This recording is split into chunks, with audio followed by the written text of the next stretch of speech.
What's going on, Fighter Share family? This your boy Brew, welcoming you to the Fighter Share Report, kicking off an exciting week. I'm telling you, it is going to be a great week for the Fighter Share Sports, Fighter Share Report, and the beatdown. It really is going to be a good week. Just for some of the things that we're working on, it's going to be good. It's going to be good. Remember, the Fighter Share Report comes on every Sunday at 7 p.m. Eastern Time, right here where you're watching it across all of our platforms. Then you got the beatdown every Monday, Tuesday, and Thursday at 11 p.m. where it's more unscripted. We really get into everything that's going on in depth. This is more of our segmented show, as they say, the professional version. But look, we got some stuff to cover tonight. It's going to be good because, we got the UFC that happened. UFC 252 happened. And then what a lot of people don't know is Top Rank had a show in London with Carl Frampton this Saturday, right before the UFC. So it was good. It was good. As a matter of fact, it was so good. I think we'll give them, and we thank them for putting on such a good show. Put on such a good show. I was so pleased. So my partner's in transit on location doing some things. Hopefully the Badger will make it back here. But you know what? Brew gonna carry the show. We're gonna keep it going. Hey, I'd like to give a shout out to the Queen Mother. The Queen Mother. How are you, sunshine? Miss Samantha Clark Jones. Always has a big piece of my heart. Thank you for watching. We really appreciate your faithfulness to this project. Hey, let's jump right in because we came here to hear about what? Some combat sports, baby. Who's on my grind this week? Well, first people on the grind, UFC 252 recap. Look, when we get into the beatdown tomorrow, we'll probably be able to break down the entire card, but we're not going to do the entire card tonight. But we have some big things that happen. Looking at the main card, Mr. Rosenstreet. Look, not many people gave you a chance, my friend, but you rebounded from that Francis Ngannou heavyweight loss, that knockout, to come back and beat Junior Dos Santos, JDS, the mainstay at heavyweight. You knocked him out in the first round, bro. If I'm not mistaken, it's the first round. Knocked him out. And look, I give you all the credit in the world, for real, because you hung in there and you got it done. So, congratulations. Uh-oh. Somebody knocking on the door? Okay. Hold on. Let me go get it. Let me see who's at the door. Oh my goodness, it's Pretty Tony. What's going on with you? Man, I can't call it, bro. Can you hear me? Yeah, we can hear you. And we ain't got no head on. Hey, people, record this. Record this. Bro, we just got into talking about UFC 252. Just starting to break down the Rosenstreet fight, where he knocks out Junior Dos Santos. Yeah, that was an interesting fight, man. I didn't understand why JDS kept allowing him to close the gap. The jab was pretty effective. I mean, Rosenstreet was attempting to throw some kicks, which that's his background. But I didn't understand why he just didn't keep the fight at distance. I thought he was doing much better at distance, but what we need to also take into consideration that these guys are teammates. So there's probably some familiarity there that we probably didn't know about that they had, even just warming up in practice every day. You pick up on the nuances. So Yeah, I mean, Not you can see the relationship after the fight where they both sat against the for cage sure. together. Yeah, for sure. Yep, definitely. Wow. So I'm looking it up to find out exactly because you know where I'm going now. I'm going to Sean O'Malley. Yeah. I'm trying to I want to get the exact injury that he had. It looked like his foot, the way it rolled up under him like that, either that or an ankle. But either way, it looked pretty bad. No, it was his foot. It was his foot. I remember that. But you know, you hear people talking about you know, it was broken or it was sprained. But yeah, it was so bad where he was meditating while they were trying to ask him questions after the fight on the you know, so he can actually get to the hospital. It was Yeah, bad. yeah. He was definitely not a. He was an injured dog in that fight. But Okay, we missed your microphone. What happened? Rivera for doing what he had to do, though. That's Yeah. part of the fight game, and we saw it throughout the evening with. Well, we haven't talked about the main event yet, even in that fight. So, I mean, these things kind of happen. Yeah, they do. They do. Hey, I mean, you can't take anything away from Vera. He won the fight. He was there to fight. He won the fight. You could see from O'Malley there was really he was wounded. There was nothing he could really do, and he gets so much power off of his punches, off of that torque when you turn that right hip over, and when that foot rolled like that, he had no anchor Hold for on, his brother. punches. We'll keep talking. I can hear you sound very low. He had no anchor for his punches. Once he got that foot injury. But Marlon Vera did win the co-main. And now let's jump into the main event. So we have, I know it was all over all the news outlets. It was sports outlets. You know, we shouldn't have to tell you who won that main event between Daniel Cormier and Stipe Miocic. And I'm sure in the beatdown we'll really get into it a little deeper.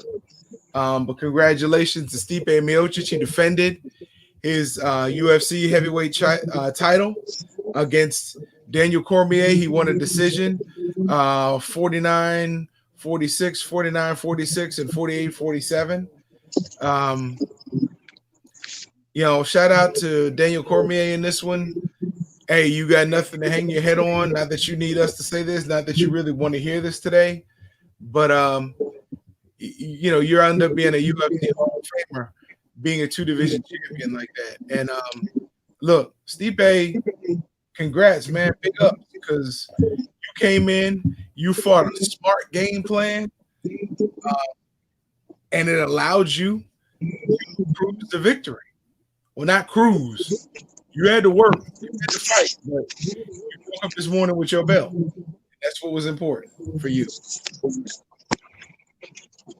Say it again, bro. I couldn't hear that last part. No, I was saying, you know, he didn't cruise the victory. He had to work for it, but he was able to wake up this morning with his belt. Yeah, I thought that. Look, I thought it was a competitive fight. But in my honest assessment, I thought that Stipe won the fight. I thought that eye poke that Cormier suffered was definitely a turning point in the fight. But I also didn't like the fact that I didn't see Cormier tip as many takedowns as I thought he should have. He was trying to maintain a distance, and I mean he did look a little fatigued. But the second round was so bad. I mean, one more split second, he stopped. He's out of there, right? So he shows championship medal. He survives the second round onslaught, comes out in the third round, and does what a champion does. He fights him off. He gets safe. He gets his bearings about him in the fourth and fifth round. But I just feel like once Stephen has ever that cage control on him, it just made the fight real difficult for Cormier. He was landing the jab all night, the double jab, just even double it and triple it up a few times. He had moments in the fight, but I just feel like the more damaging, the more telling shots, the more defining moments of the fight belong to Stipe. That second round, Cormier was clearly winning it until the last 30 seconds when Stipe just teed off on him and was able to catch him. When I look back at instant replay, I really confirmed what I thought. The first 5-6 punches Stipe was winging, he missed. But when he caught him, and he did. He got him up against that fence, and he just laid into him. Look, we'll deal with more of that on the beatdown tomorrow. So we're really gonna get into it. If you really want to tune in at 11 p.m. because we got time to really break down that fight, and that's what we're gonna do. Hey, but moving along, we got somebody else on my grind. Top Rank, baby. Top Rank Boxing, baby, on my grind. They had a fight in London yesterday. That fight in London came on right before the prelims for UFC 252. And look, Carl Frampton looked pretty good, man. Carl Frampton, I say he looked pretty good. He looked good, but he didn't look as good as his opponent made him look. Well, Frampton had a rash of injuries, that broken hand of that freak accident he had a year ago in Philly. So that's a little ring rust. I like the Jacko. I think he's a hell of a fighter.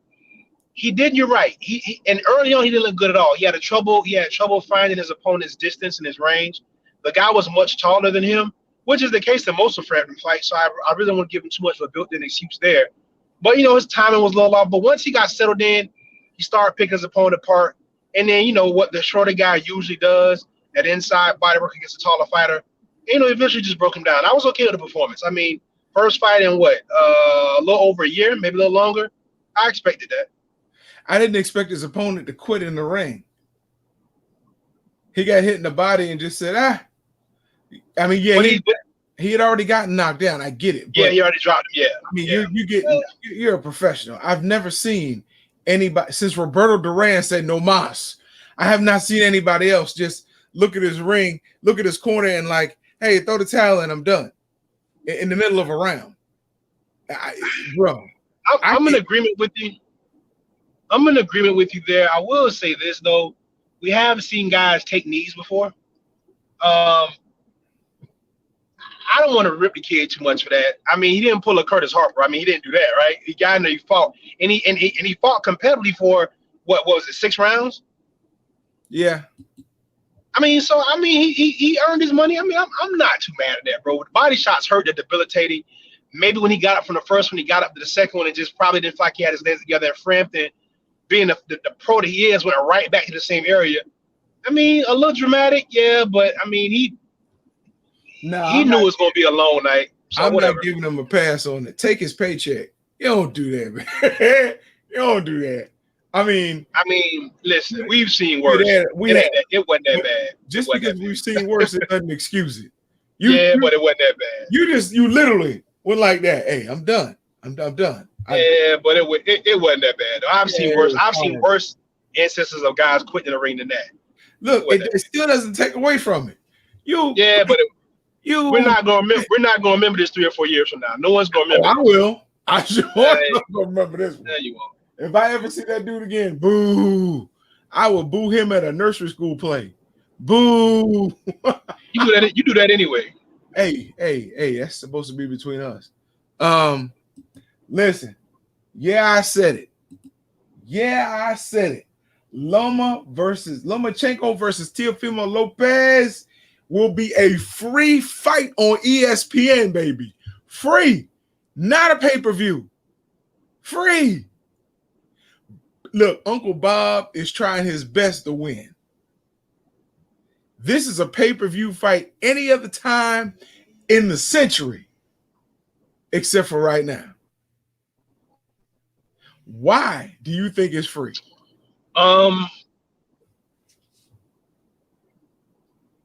That's a good question, man. I'm trying to figure out how this makes sense. Maybe this fight was out last April and they had all the numbers together before things really went further south.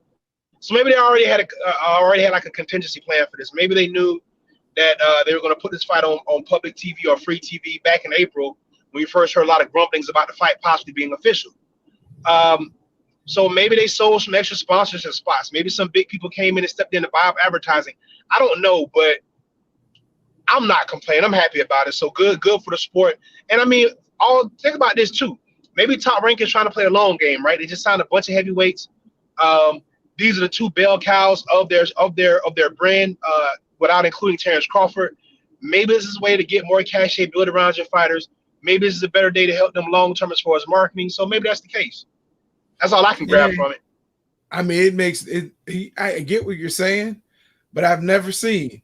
I know we've seen some strange things during COVID, but I've never seen a pay-per-view fight go to a free fight right after you give the challenger more money. So yeah, but that's what I'm saying. I think they probably already had some of this stuff in mind. I remember they were the first ones to jump out and do this in May. So, or June, early June or late May, whenever they first started. So I'm thinking, bro, they already had this worked out. They already kind of knew where the numbers were. They were hoping to possibly do it on pay-per-views. The numbers fell short. But I think once they met their metrics, I think they're kind of okay with it. Very odd. Either way, very odd. Yeah. But I'm happy it's going to be on ESPN. A lot of people will get to see it who may not have otherwise. They'll probably, they'll publicize the heck out of it. They'll be on First Take. They'll be on Get Up. They'll be probably on Inside the NFL if they need to be. They'll get all the shoulder programming. That won't be a problem at all. So they'll publicize the heck out of it. They'll have a good viewership, and they'll make them. It'll be all over the Disney platforms. Everything ESPN owns. Yeah, I'm sure they'll figure out a way to incorporate that. Definitely, it's gonna be a good fight. It's gonna be a good fight. I'm looking forward to it. I know a lot of people are. So, look, it's time for CBM. Hashtag couldn't have been me. Give your brother a second to get this thing set up, and we're gonna go right to it, baby. Right to it. All right. There we go. Listen, I wrestled in high school. I wrestled freestyle. This has never happened to me. If it did, I would have had an issue. If I was able to get up, I'd have had an issue. I want y'all to take a look at this and understand this is not the norm. This, my friends, is not the norm. All right, here we go. Wait a minute. Let's bring my brother back in. Having some technical difficulties. Bruh, can you see that? Yeah. Whoa. Okay, go ahead. You got it in just in time. Ready? Yeah.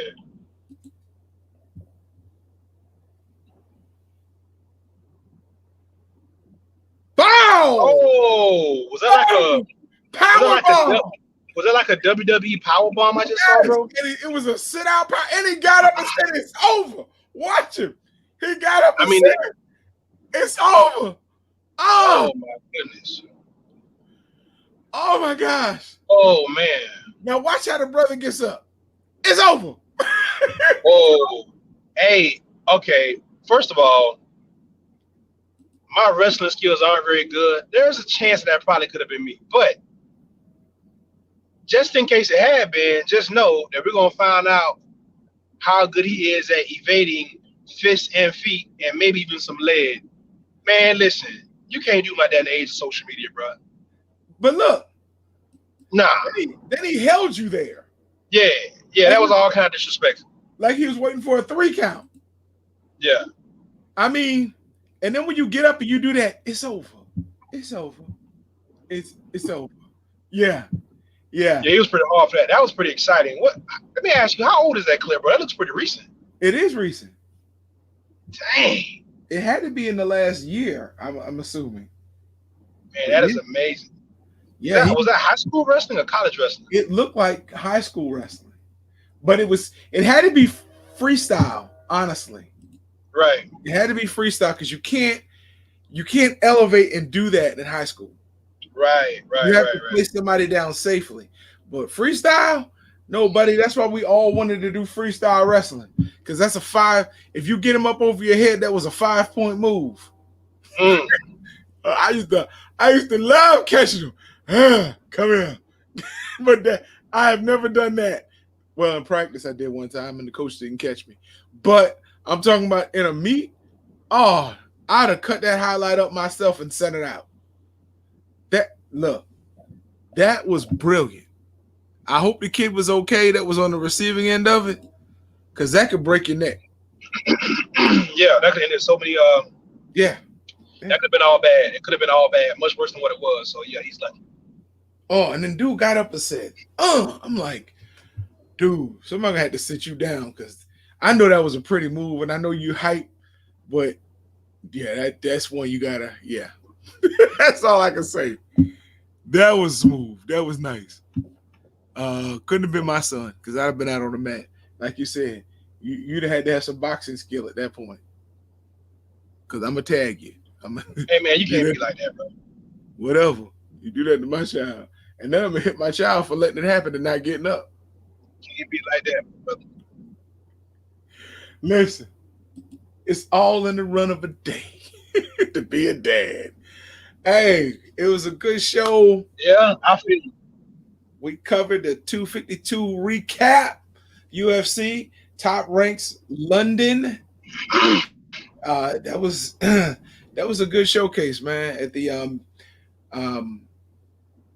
oh my goodness, now I can't remember, BT Studios, the World Hall BT Studios, where they shot that live. It's gonna be some exciting month for sports. Stay with the Fighter Share Report and the Beatdown. Fighter Share Report every Wednesday and Sunday. Well, tonight, 7 p.m. Eastern Standard Time. And Beatdown, where we really dive into these stories and other things, Monday, Tuesday, and Thursday at 11 p.m. Eastern. We'll be able to give you the schedules for the upcoming fights, do a breakdown. We don't pick winners. We just let you know what it is, and we go from there. Shout out to my mom for chiming in, watching this segment. Shout out to my wife, my daughter.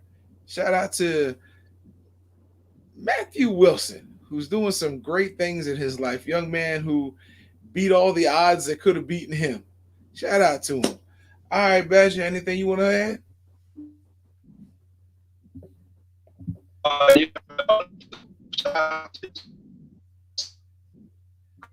Oof. You breaking up pretty bad, sir. It might be a new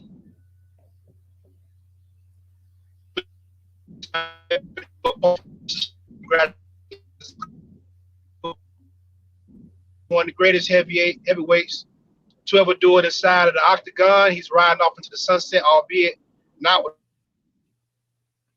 all the respect and physical and mental faculties intact. Great career, illustrious career. Shot to DC. Shot to Lewis Hamilton. I think today he tied Michael Schumacher for the most. That counts for something because we drive fast cars in Europe as well. Yes. Shot to Fighter Share Nation. Tap in with all the entrepreneurs out there. And that's all we got, man. We out of here. Peace. Shout out Lewis Hamilton. I saw that race. It was nice. Peace.